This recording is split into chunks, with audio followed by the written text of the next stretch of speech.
다시 녹화를.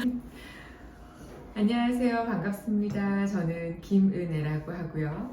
영국 광고회사 그룹엠 코리아의 인사총괄을 맡고 있는 CPO 김은혜입니다. 또 궁금한 게 외국계 회사에 있는 그 사람들의 어떤 만족도는 확실히 높을까? 그거는 외국계 회사에서 높거나 이런 것 같진 않아요. 자기 직무나 자기가 결정을 이런 거에까지 외국계 회사에서 그런 것 같진 않고, 외국계 회사에서도 특별히 외국계 회사여서 만족도가 높아요 이렇게 얘기하는 직원들이 있어. 나도 궁금해서 물어보잖아. 뭐 그런 친구들의 공통점은 일단은 영어로 일을 하고 외국인들하고 생각을 나누고 이거에 대한 자극을 너무 좋아해. 이런 친구들은 급여를 대기업에서 더 많이 준다고 해도 안 가. 그러니까 그 일하는 방식과 문화나 그다음 내가 같이 일하는 컬리그들하고 벌써, 그러니까 젊은 친구들이 그런 거 되게 좋아하지. 나는 인터내셔널하게 일할 수 있는 기회, 그다음에 외국인들하고 생각을 공유하고 내가 뭔가 오늘 서울시 강남구 뭐 청담 이동에서 일하는 게 아니고 내가 오늘 런던 스트리트 21번가에서 일하는. 근데 나도 그게 되게 커. 나도 출근하고 하루 종일 콜 있는 날은 내가 여기가 지금 싱가포르인지 런던인지 그리고서는 안 되는 영어인데 좀 알아들었어. 그러면 너무 고맙고 나 뭔지 알아. 그러면서 뭐 그게 주는 만족도가 납세에 되게 그러니까 왜 우리가 직장 생활을 할 때 솔직히 우리끼리 까놓고 말해서 그냥 가만히 있어도 왜 월급 받아가고 이런 사람들도 사실은 있거든. 그런 게 용납이 될까? 사실 나는 외국계 기업이 되게 좋은 것 중에 하나가 나는 되게 페어니스에 대해서 좀 심하게 그런 게 있잖아. 공정했으면 좋겠고 합리적이었으면 좋겠고. 근데 내가 대기업에 있었을 때 조금 서운했던 거 그냥 어느 선까지는 막 크게 문제를 일으키거나 튀지 않으면 같이 다 손잡고 가는 거야. 근데 그게 난 너무 좋지. 왜냐면 나도 내가 그런 역량이 안 되는데 손잡고 같이 가주니까. 그런데 굳이 안 하겠다는 사람들한테까지 떠먹여 주는 거는 나는 그건 페어니스 같지 않은 거야. 하겠다는 사람에게 투자하는 게 나는 페어니스라고 생각을 했었어, 어렸을 때. 근데 지금도 그런데 외국 회사는 극단적으로 그게 심해. 그러니까 내가 하겠다고 하고 싶다고 하고 있는 사람에게 말 그대로 인베스트먼트라는 단어를 쓴단 말이야. 회사만 다닐래 월급 뭐 그런 사람들한테 투자도 안 하고 월급도 많이 안 올려줘. 그럼 그런 사람들이 인사부에 와서 컴플레인도 잘 안 해. 왜냐면 뻔히 자기가 이제 그만큼 기여한 건 아니니까. 그렇다고 회사가 이 사람이 필요 없지 않은 건 아니니까 하는데, 반면에 막 내가 더 100만 원 받지만 300만 원치 일을 하고 그다음에 제한하고 더 하고 그다음에 연말 평가 리뷰할 때 난 이렇게 잘했는데 가능하면 나 급여도 좀 더 많이 받고 싶다. 그럼 걔한테 급여를 더 줘. 왜 전무님, 왜 이민영 대리는 뭐 1년에 3-4번씩 막 기회를 다양하게 받나요? 예전 교육도 가고 승진도 하고 그다음에 직무 변경도 하고 왜 그렇게 특정 사람한테만 가나요? 라고 나한테 물어보러 와. 아 그래요? 얘기를 안 하셔가지고. 얘기 안 하면 모르나요? 아니 얘기 안 하면 모르지. 나 미치고 환장하겠어. 당연히 모르지. 아니 얘기 안 하면 모르지. 어떻게 알아? 아무도 관심이 없어. 나는 그게 페어니스라고 생각을 해. 내가 이 얘기를 할 때 많은 사람들이 왜 그게 페어니스 되는 거야? 되게 중요해. 그리고 나의 철학이 우리가 회사에 일을 하고 돈을 받잖아. 거기서 페어니스는 끝났어. 그래. 교환 관계가 끝났지. 일을 해주고 녹을 받았잖아. 그 다음은 다 플러스 알파야. 그건 자기가 찾아 먹고 챙겨 먹고 뽑아 먹는 거지. 그 다음에 업무 성과로 일을 잘한 사람에게 기회를 더 주고 돈을 많이 주는 거는 그건 당연히 페어니스. 얘는 그냥 출근만 했는데 얘도 200원 주고 얘도 200원 주고 난 그건 페어니스는 아닌 것 같아. 근데 확실히 외국계 회사는 더 보이스아웃하고 더 스피크아웃 하는 사람에게 더 기회를 주는 거 맞아. 근데 그게 쓸데없는 얘기하는 건 안 해주지. 당연하지. 그거는 그럴 시간도 없어. 아니 근데 나 지금 또 듣고 보니까 그러니까 인사팀의 임원한테 일개 직원이 와가지고 이런 자유로운 이야기를 한다니까. 그럼 당연하지. 정말? 당연하지. 일반적으로는 무서워서 얘기 못하는데 그치. 그게 이제 서로 다른 문화인가 보다. 근데 그래도 여전히 우리 다 한국 사람이 일을 하잖아. 그러니까 이제 어떤 한 친구가 와가지고 이제 얘기를 해. 그 친구가 가가지고 야 나 오늘 부모님 방 가서 이런 얘기했는데 얘기 좀 통하고 좋더라 라고 얘기해도 안 오는 직원은 안 와. 임원들한테 찾아올 수 있을 정도의 영 제너레이션은 꼭 외국 회사 아니어도 어딜 가도 얘기를 하는 아이들. 성향들이야. 그러면 외국계는 호봉이라고 하는 건 아예 없어? 없지, 아예 없지. 그러면 같은 대리어도 월급이 다 다른. 당연하지. 그러니까 그런 것들로 미묘하게 서로 급여를 오픈하진 않지만 어떻게 미묘하게 서로 대략 좀 느낌이 있나 봐. 그러면 이제는 이제 얘기하러 오지. 그러면 내가 물어보지. 아 그래요? 그러면 이민영 대리님 급여를 알아요? 김조수 대리님이? 아니요. 그냥 느낌상 저보다 많이 받는 것 같아 이러는 거예요. 그러면은 그래서요? 제가 이민영 대리님보다 제가 못한 게 뭐가 있나요? 내가 그래서 물어보지. 그러면 지금 오늘 저한테 미팅을 오신 게 이민영 대리가 왜 많이 받는지를 확인하고 싶은 건지 아니면 내가 이민영 대리만큼은 받아야 되는데 못 받는 건지 그 원하는 답이 뭐예요? 물어봐. 그래. 아무도 물어보지 못하고 그냥 나가.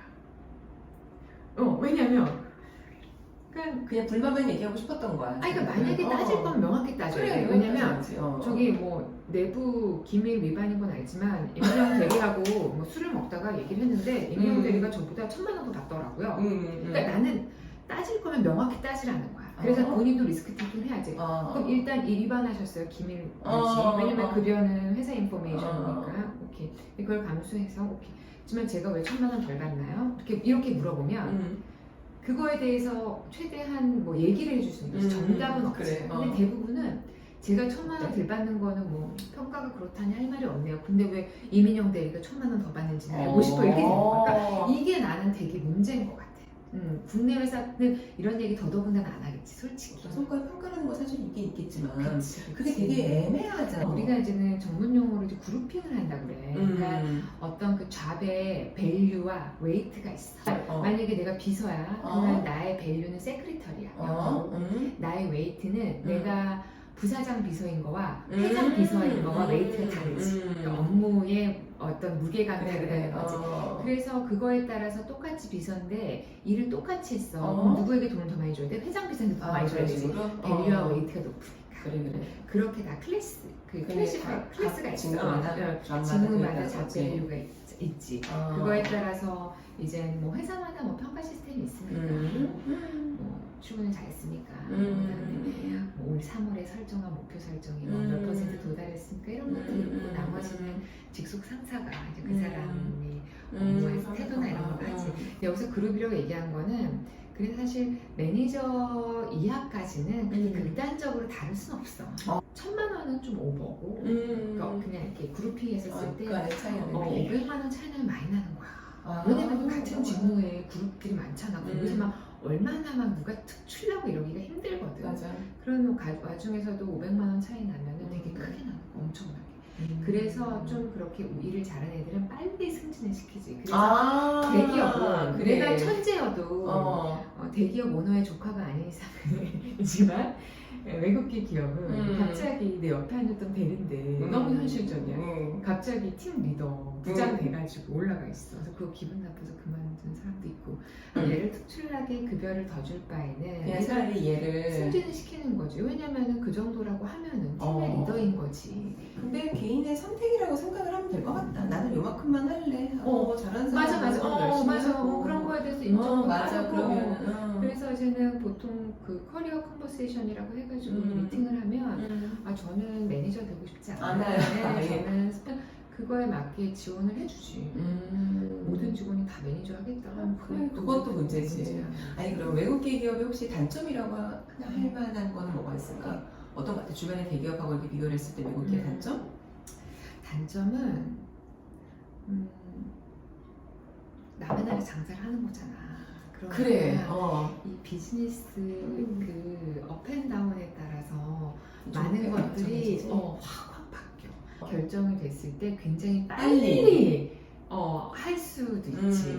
그러니까 그런 돌아가는 동향에 대해서 굉장히 민감하고 예민해지고. 내가 옛날에 이제 독일 회사 다닐 때에는 그러니까 위에 보드들은 그러니까 임원들은 뭐 실제 뭐 이태리 임원, 뭐 독일 임원, 미국 임원 해가지고 회의도 하고 이런 경우들이 되게 많았는데 사실 밑에 일개 직원들은 문서나 모든 것들은 영어로 되어 있기는 한데 외국인을 직접 만날 일은 사실은 없었어. 우리는 전무님 회사는 어때? 그거 지금도 많은 외국에서가 그래. 사실은? 사실은 그런데 그래도 오늘 너무 좋은 질문입니다. 이제는 한 1, 2년차 경력직애들이 오면 가장 기대하는 게 이제 외국인하고 얼마나 긴밀하게 일하나 이런데 그게 그 부서의 특징상 리전하고 커레스폰던트가 좀 많은 그 부서는 사실 인턴도 들어가. 그 회사의 비즈니스하고 관련된 유관부서가 얼마큼 리전하고의 잦은 디시전 메이킹과 컨버세이션이 필요한지 따른 거야. 그래서 그런 컴플레인트 들었어. 이제 어떤 대리님이 아니 옆 팀은 인턴이 저보다 더 많이 리전 콜이 들어간다는 거야. 그러니까 그게 무슨 말인지는 알겠어.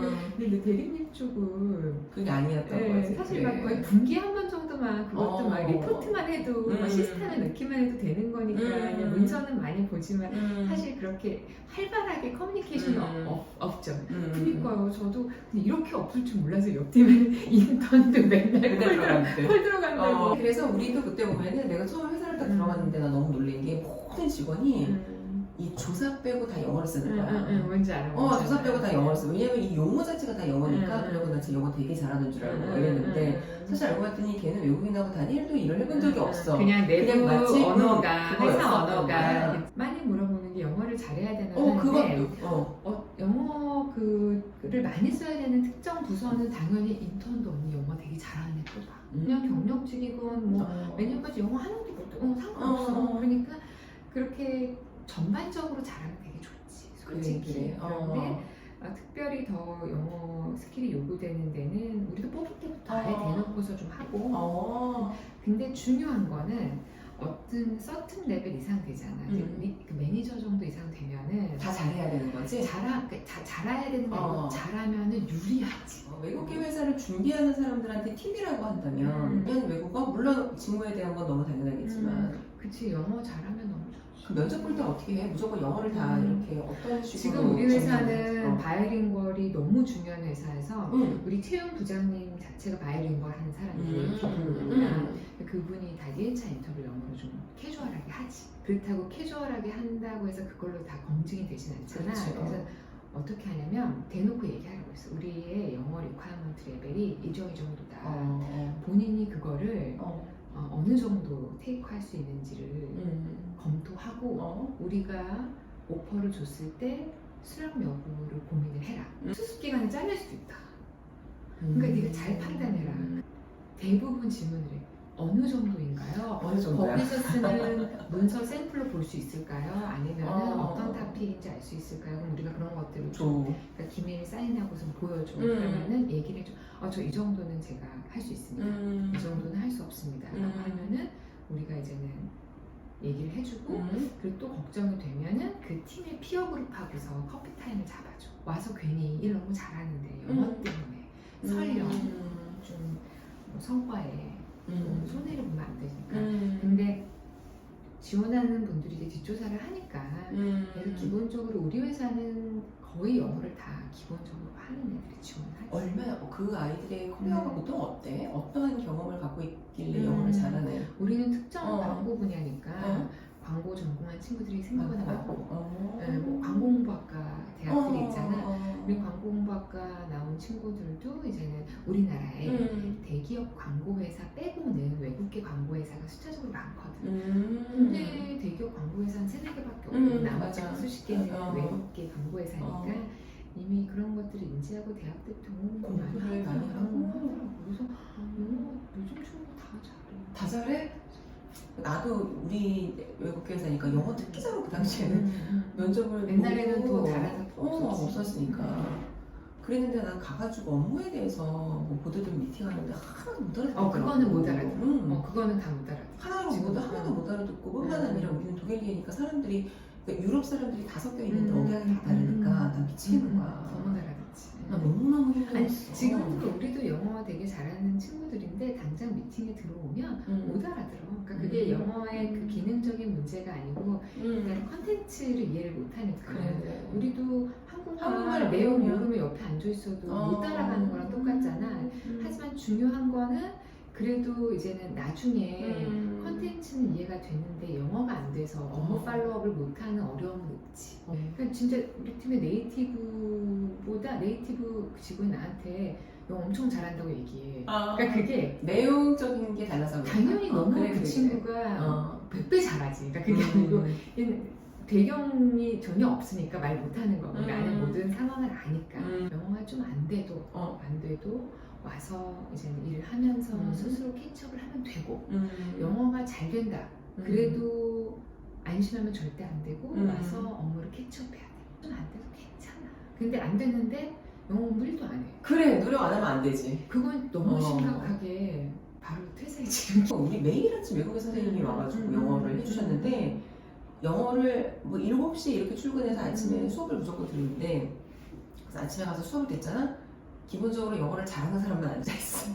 그러니까 못하는 저 사람은 영어를 더 배워야 될 것 같은데 그런 사람은 하지 않고 참 그때나 지금이나 해줘도 안 먹는 사람들이 이렇게 있어. 우리 전무님 회사 말고 또 다른 외국계 회사, 나는 국내 회사보다는 외국계가 더 맞을 것 같아 라고 하는 사람에게 그냥 이렇게 제너럴하게 어떤 걸 준비하면 돼. 그런 게 있을까? 그러니까 뭐 스펙이라던가 그것도 뭐 직무마다 다르긴 하겠지만 그래도 외국 회사 같은 경우는 국내 회사보다 이렇게 잡 포스팅이 이렇게 공공연하게 나와 있지 않고 맞아. 그래서 사실 채용에 대한 정보가 어려운 거지 뭐 특별히 준비할 거나 이런 거는 사실 대기업이나 외국계 기업이나 기존 스펙은 똑같다고 보면 될 것 같아요. 그래서 외국계 기업에 관심 있는 친구들이나 제일 안타까운 게 그냥 대기업처럼 뭐 3, 4월 되면 좀 많이 올라오겠지 이렇게 생각을 하잖아. 그러니까 그냥 매일매일 봐. 그래서 나 가끔 대학에 특강 갈 때 어떻게 얘기해 주냐면은 여러분 화장실에 앉아 있을 때 유튜브 보지 말고 잡 사이트 보고 그 다음에 뭐 지하철 왔다 갔다 할 때 아니면 버스 안에서 따뜻할 때 그때 틈틈이 그 대신에 매일 뭐 관심 있는 회사 즐겨찾기 해서 사이트도 보고 그 다음에 주로 외국계 기업 잡 사이트 나와 있는 데도 보고 카페도 보고 그냥 매일매일 보라 그래. 피플앤 잡도 있고 그 다음에 나는 링키드인 채용 공고 많이 보라고 하고 링키드인 채용 공고가 제일 빨라. 매일 보라 그래. 나 맨날 업데이트가 돼. 그래서 지원을 하면 되니까. 그래서 요즘에는 잡 공고가 많이 안 나와서 어려워요 이런 얘기를 할 필요가 없거든. 근데 진짜 최근에도 내가 대학 특강을 갔는데 4학년들이 외국계 기업 잡 사이트가 없어서 지금 직장 생활 한 지 25년 가까이 됐잖아. 직장 생활을 오래 할 수 있었던 비결이 뭐가 있을까? 헝그리 정신? 그래도 누군가 나를 좀 인정해주고, 그러니까 인정 욕구가 좀 강한 것 같아. 그러니까 인정 욕구가 나 스스로에 대한 인정도 있지만 타인에게 좀 받았으면 하는 인정 욕구. 근데 반면에 내가 되게 빨리 누군가에게 인정을 받았으면 회사를 더 빨리 그만뒀을 수도 있을 것 같아. 그래? 그냥 뭐 회사 생활 뭐 어렵지 별거 않아. 별거 아니야. 그냥 인정받아. 오케이. 이쪽 연구에서 인정받았으면 다른 거 봐야지. 나 정말 그랬을 것 같아. 나 진짜로. 그런데 그렇게 인정받기가 어렵더라고. 그건 내가 그만큼 사실 부족했겠지. 난 그런 생각이 들어. 그러니까 누군가가 확실하게 그렇게 나를 인정해준다는 거를 끊임없이 충만하게 못 받았던 것 같아. 그 사람은 충분히 해준다고 했을 수 있겠지만 아니야 그거 아니야. 나 어떤 건지 알 것 같은데 왜냐면 저 사람이 저 정도로 인정해주는 걸로 내가 만족이 안 되는 거지. 그랬을 수 있겠지. 그러니까 그런 끊임없는 어떤 그 인정에 대한 것들이 계속 이제 이렇게 뭐 회사를 오래도 다녀보고 짧게도 다녀보고 이쪽 팀도 일해보고 저쪽 팀도 일을 해보고 그러다가 어느 순간 포텐이 딱 터지는 때가 있었어. 한 8, 9 그때 정말 나도 조금 충만할 정도로 인정을 받았다라는 어떤 그 적점이 들었을 때는 그때는 너무 자신감이 생기는 거야. 그때가 루이비통 있을 때야? 그랬을 것 같아. 루이비통 거의 그만두는 그치. 그때만 해도 30 후반이니까. 그러면서 내가 이제 다양하게 인더스트리 가봐야겠다. 조금 더 새로운데 공격적으로 가봐야겠다. 이러면서 그래서 금방 또 이제 10년이 흐르더라고. 그러니까 그런 게 가장 큰 배경인 것 같아. 그러니까 사람마다 자기가 어떤 포인트가 좀 그 만족을 주고 그 다음에 좀 이렇게 직업에 갇히고 하는지.